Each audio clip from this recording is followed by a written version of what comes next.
First things first, what is your job? So I am a set decorator for the film industry, and that goes with commercials and features and anything, web series, anything. I've done it all. Except for TV, I haven't done TV yet.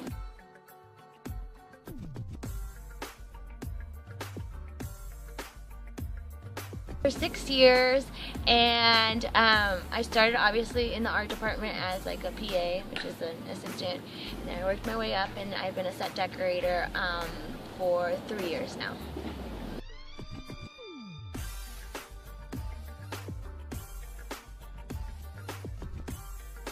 So, super cliche, I went to a TV taping when I was like 17 years old, and I was just so amazed. Like, I can't even remember what show it was, but I was just like, it was on a sound stage. It was like at that KTLA lot off the freeway. I don't know if you've ever seen it, but I remember going to this TV taping, and I was just so amazed of how the set was built, and you on TV think that it's a house, and it's not a house. So again, like, it's just really movie magic. And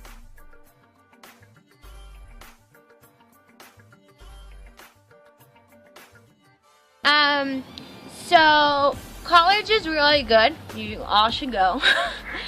But I went to Cal State Fullerton, and it's a very broad, like, department. Like, everybody wanted to be a director, producer, actor, or an editor, and then there was nothing else that they really taught you. And so when you get out and you're like, well, I don't want to be any of those things, you're just like, well, I want to do this, but how do I start, or like, how do I figure out what I want? And so the hard part is it's kind of like high school, where like everybody is in like this cool clique, and you want to get in this clique, but you don't know how. And then slowly but surely, you kind of make your way in, and you know a lot of these same people. And then I think, well, I don't know, years later, you're like, oh, this makes sense. But it's like a hard foot to get into. You most of the time need to know somebody for them to just give you a shot, and it sucks. And you can work really great, and some people won't even notice, and they'll just be like, yep, thanks for the help. They'll hire you if you're good, but how do you get hired with, you know, like, someone has to recommend you? And so that was hard, and it was hard actually making a living at first, because you do a lot of free jobs to get people to know you, and you work for, like, I think my first feature I got paid for the entire thing $500, which ended up being like $25 a day or something stupid. And I'm like, I can't believe I did that. But like, you do it, and it's the struggle, and it's like, really, you can't live off of $500 for, you know, I think the movie was like 2 weeks or something. It's just like, it's really hard to make a living. Like, I got lucky, and I would serve tables on the side while I was making like my free labor stuff.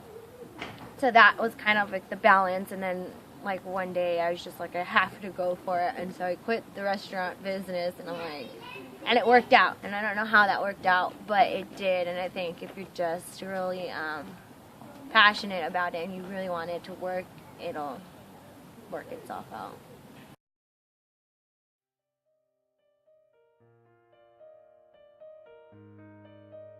It's a lot of work. Our department has a lot of pre-production because you have to shop, you have to pick it up, your guys have to, you know, you have set dressers that go pick up all the stuff, dress it in. So we're there like days before any of the crew gets there. And it's kind of like your set, like you build it, like there's nothing, there was nothing there. So you want it to look good. My biggest pet peeve there, like this is why, is of course, you have to move things around, you have to, the camera needs to go there, and so things have to kind of fly out, whatever, however things are needed. So a lot of times the set gets destroyed. Everything that you work so hard to like build and like to dress and to make it look pretty, like I could walk in the next day and they're like, the couch is over there. And you know, you have an on-set dresser that is responsible for putting everything back and things like that, but sometimes it's out of the reach where it's like you just need to get this entire wall out of here and everything that's dressed on it. And so a lot of people don't realize what we do because we do it beforehand, and so they think that this couch that they're sitting on is a couch that belongs there, and it's like, no dude, I shopped it, it's rented. If you ruin it, we're gonna have to pay for it.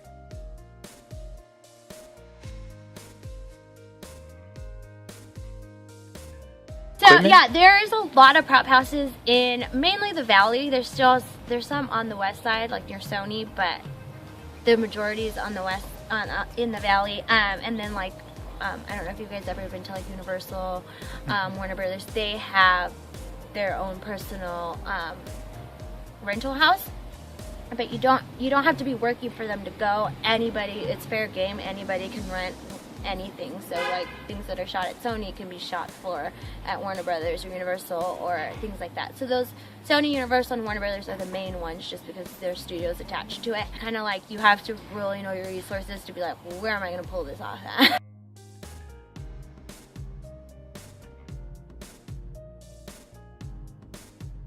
So for the most part, 12-hour days are standard. That's anywhere. And if we're in pre-production, it's a lot of shopping. When you're on a feature, you have to, you know, certain dates, you work it out with like all the coordinators and stuff like that, like what day you need to get in, what day you need to shop for certain things, because these rental houses are 1-week rentals, and so you don't want to rent everything because then your guys aren't, one, going to be able to pick everything up, and two, where you can put all this stuff. Like you don't really have a spot, so you just have to kind of coordinate with that, and that's a lot of pre-production. Like, okay, this set needs to be dressed this week. We can pick up this day, dress that day, strike it, because then we are also responsible for striking it and giving it all back. And so it's a lot of strategic planning like that, and then leave and go on to the next thing. Because so like essentially, like I'm always one step ahead of actual production team.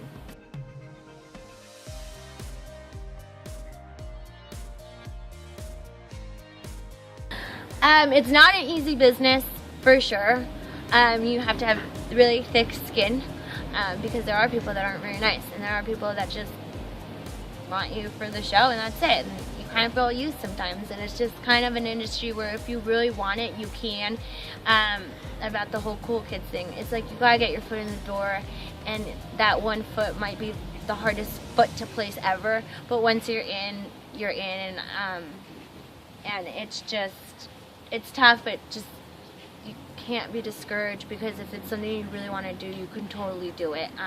So the Annie promotion thing, how? Oh yeah, so I just did Annie promotion Monday? I can't even remember.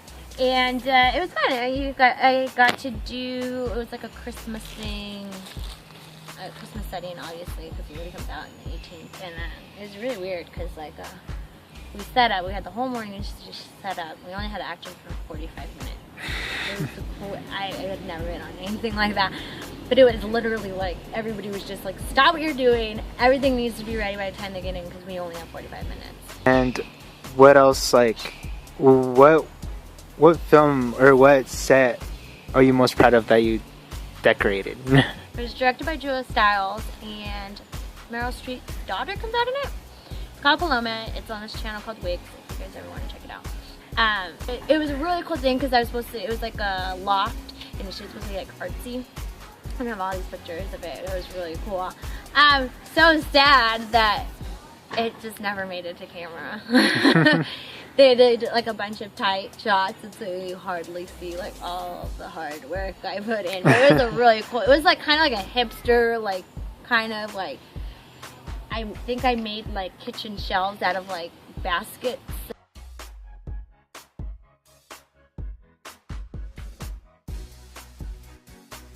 Well, it's really sad. I graduated 6 years ago. My boyfriend and I met in film school. Him and I are the only ones that, out of our entire class, I'm lying, maybe one other person. Me, him, and one other person are the only ones that are still doing film. It's sad, and it's because you really just had to have a drive for it, and if you don't, then you don't.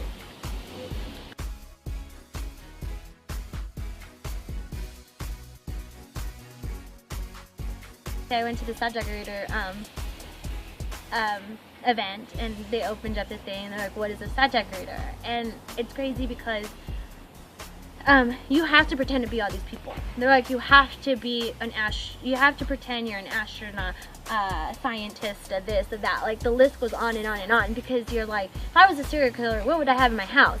Like, that's constantly what you're always thinking. And like, so you have to know a lot of everything to be good at what you do. Because it's like, you know, there's lots of things where I'm like, no, that wouldn't be there because, you know, this. And I'm like constantly like, hey, if I was into this, what would I be? And so you have to have like a lot of like research and a lot of background, and you have to be detailed to a lot of things to just kind of really wrap yourself in a person's world, you know.